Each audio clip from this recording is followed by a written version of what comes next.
We're almost in October, and if you haven't been watching autumn movies this September, this is your sign to start.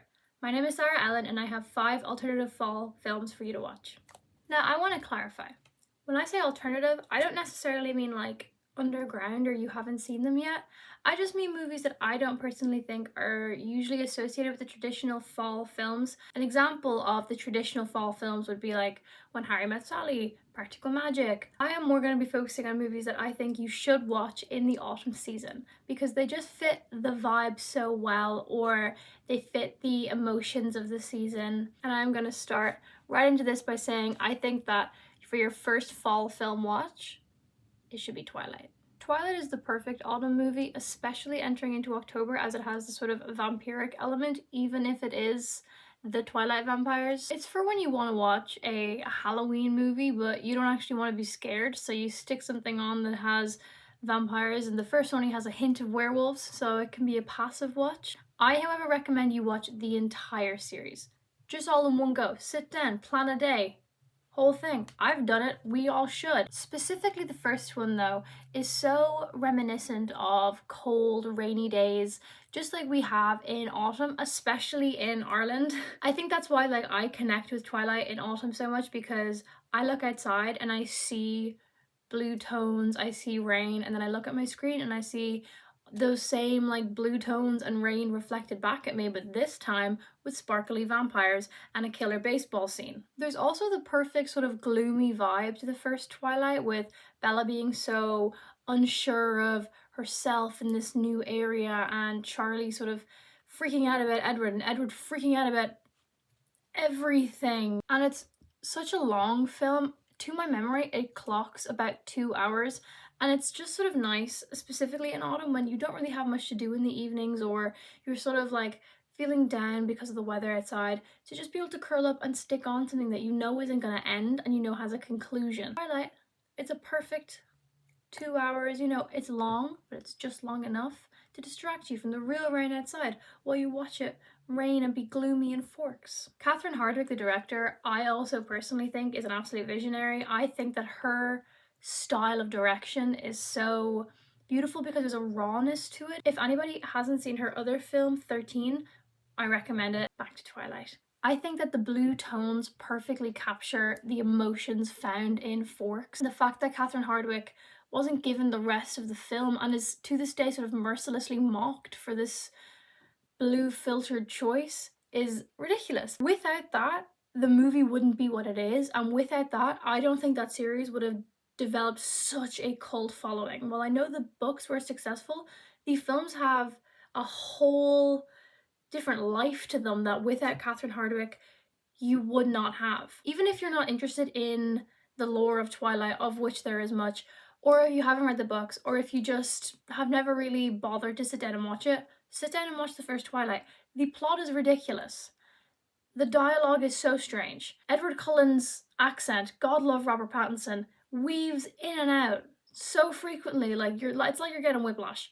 However, the shots and the direction that Catherine Hardwicke takes the story, the way she's able to drive this story just purely visually, is so impressive. The character that she created for Bella, because Bella has a lot more personality in the books, but she was completely character assassinated in the writer's room of the film. She basically becomes this bland 2D girl, which is part of why it's so entertaining, because it's like, why is this bland 2D girl in the middle of all these vampires? But Catherine Hardwicke managed to build a personality for her when she was written to be devoid of one through just her wardrobe choices, which much came from her own wardrobe or thrift stores she found in Washington. Honor Catherine Hardwicke and the amount of work she put into that film, because, like I said, if it weren't for the first Twilight movie, the rest would not have been as successful as they are, and it is still talked about to this day. In a similar visual aesthetics way to Twilight, not the same but quite similar, I would recommend the Japanese film Battle Royale. Battle Royale is a film that I don't think many people have seen. I know that it's not underground by any means, but I fear that most people are aware of it and know of its existence and know of the plotline, but a lot of people haven't seen it. They haven't actually sat down and taken the time to watch the movie, which is brilliant. I watched 140 films last year, and it was one of them, and it is the first one that springs to mind when people tell me, oh, what film would you recommend me to watch if I want to watch something sort of scary, or if I want to watch a slasher, and it is the first one. For those who don't know, Battle Royale is about a class of students in Japan getting kidnapped essentially and put on an island, and they have these collars around their neck, and it is a battle to the death. It is a battle royale. There will be no survivors. It is sort of the Hunger Games before there is the Hunger Games. However, it's not an original concept to battle royale either. The whole idea, to me anyway, is sort of playing on the idea of Lord of the Flies, you know, a group of children having to survive on their own on an island, but there's this whole like deathmatch twist to it. I always recommend this to people, specifically to watch in autumn, because it is a film that most people are aware of and most people know the plot of, but just again haven't taken the time or really sat down to watch it. And I fear that this is a problem with quite a few like classic movies, if you can call it a classic movie. For example, the Christmas film It's a Wonderful Life. I like It's a Wonderful Life. It's a lovely movie. Everyone knows the plot of It's a Wonderful Life. So not many people, specifically not people my age, are actually going to sit down and watch this black and white film because they already know what's going to happen. Battle Royale, you do not know what's going to happen. I promise you. You think you know what's going to happen. You think that you know they're all going to go into this island and have this all fight.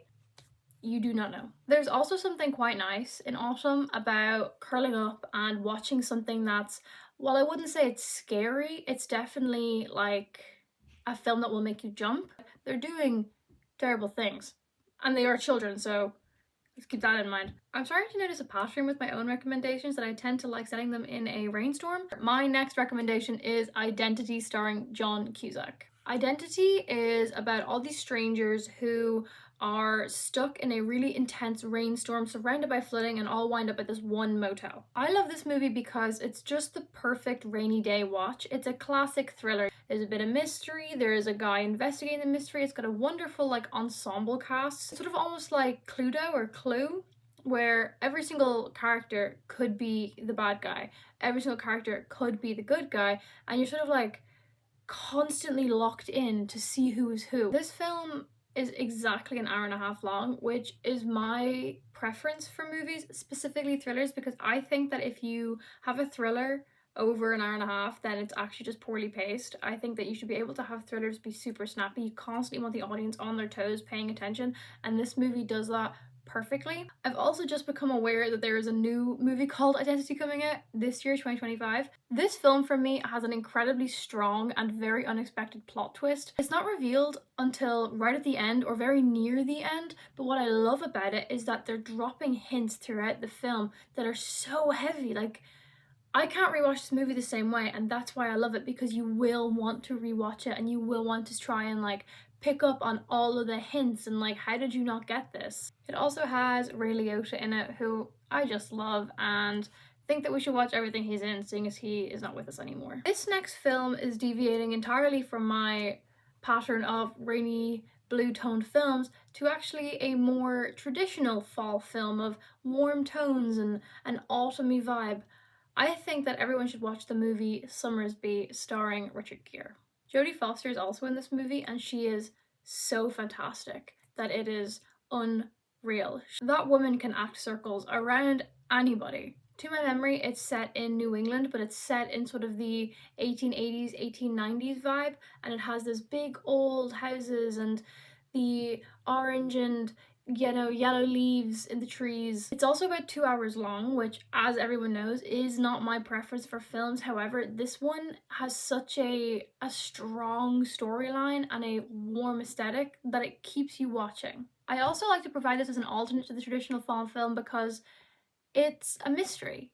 It's not just like a romance. There's a romance element to it, but it's actually a very light romantic element.